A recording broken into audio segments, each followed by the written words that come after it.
Right guys, today I'm going to be talking about assignment structure.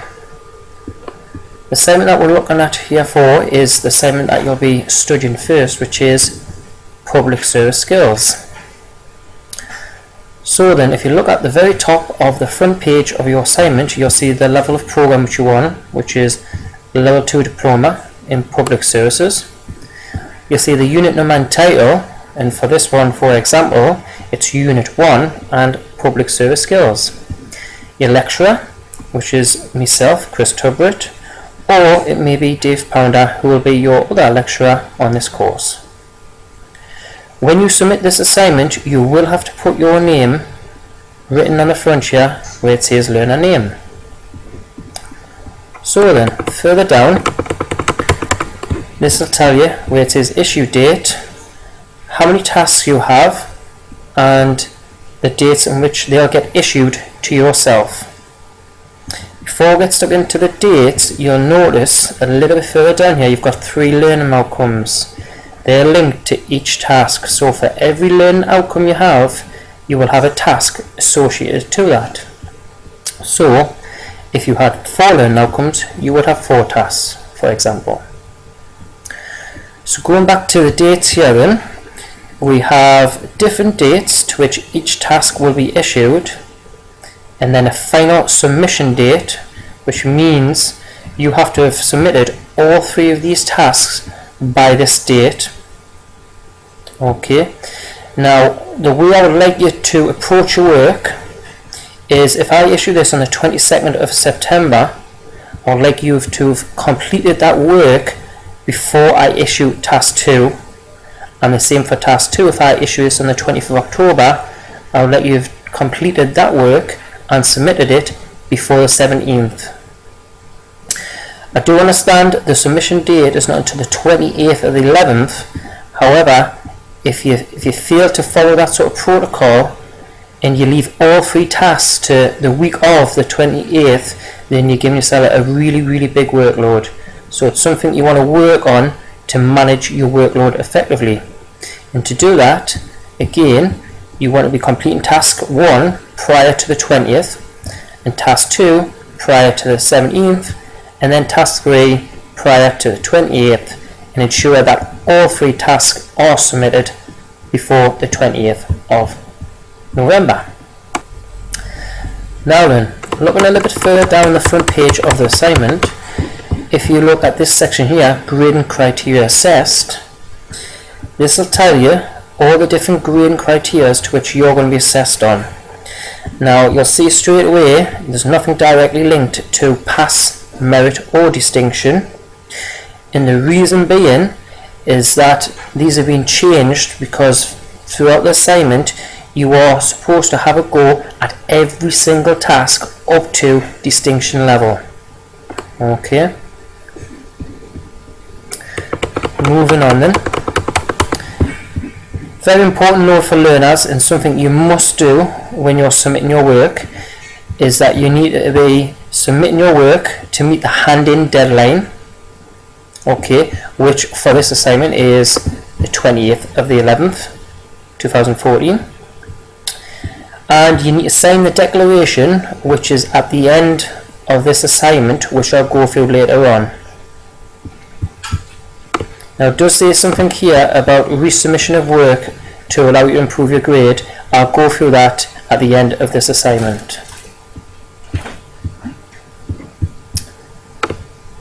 So then, looking at the second page of your assignment structure then, you will have a scenario which is pretty much setting the scene of what this assignment is for this unit.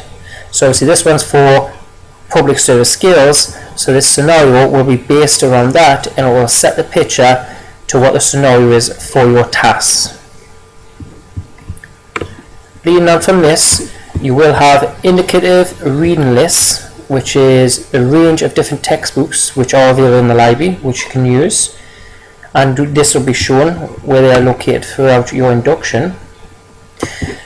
You will also have a range of websites which you may or may not use, but it's certainly recommended that you will visit a lot of these and use evidence for these within your tasks. Now that's the second page completed, so the next few following pages is where your tasks are going to be laid out. Now as you can see here, you can see a blank section with a rough idea of how your tasks are going to be laid out. The reason why this one is blank is because this is for demonstration purposes only, is because I cannot issue you a task at all until I have taught you the information that you need to know prior to doing the task. You will get issued tasks after you've been taught and demonstrated the learning and understanding for that task. But as a rough guide, you will have the learning outcome written in this section here, and then in this big box you will have the task in which you need to complete for that. Located over here is the form of evidence that you will need to submit for that task, and here are some examples of what they may come in. It could be a leaflet, could be a report, it could be a poster, or many more examples. Now look at these boxes here. This is what you need to double check to ensure you are meeting the criteria up here.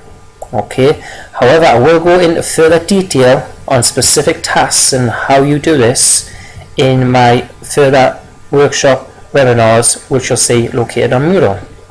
So if you want to look at a bit more detail on specific tasks, these will be released throughout the unit and throughout the course, which you can look at for every single task for each unit.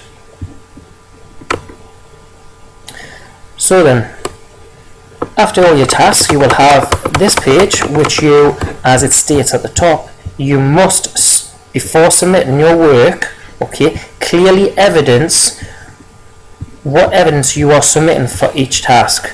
So for task 1A1, is it a poster, is it a leaflet, is it a PowerPoint or report, and so on. You must detail and just write in here, is it a report, PowerPoint, and then in this section here you must detail, is it page numbers or a rough description or that evidence. The whole purpose of this section here is for you to ensure that for every task which you must complete, that you've gone through and you've checked that it is all there, it's relevant, and when you submit it, that you have covered every single task that you need to. Additional comments to the assessor here, maybe if you've done a PowerPoint and you've got some additional notes, then you can make a note of that here. The very final page on your assignment structure will be the learner declaration.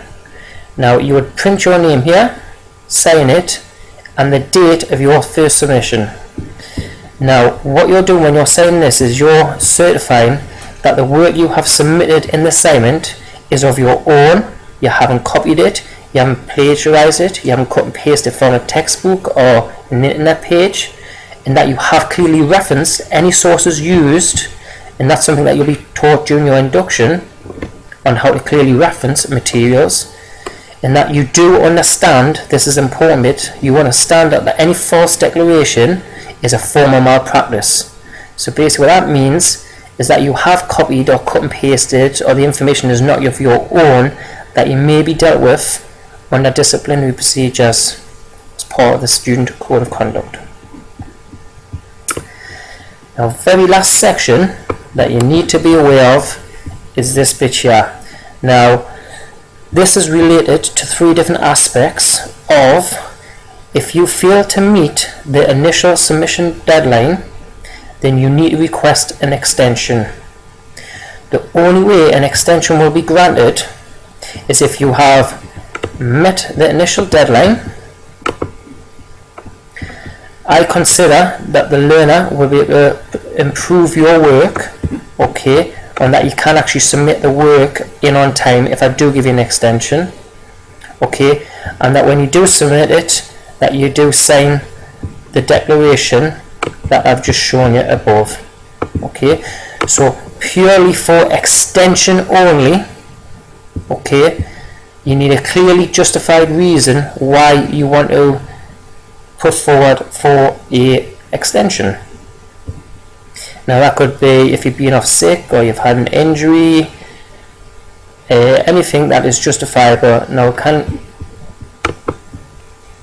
not be if you've been late, lazy, or you haven't applied any effort to do the work in a set deadline. Okay, So that's the first stage, extension.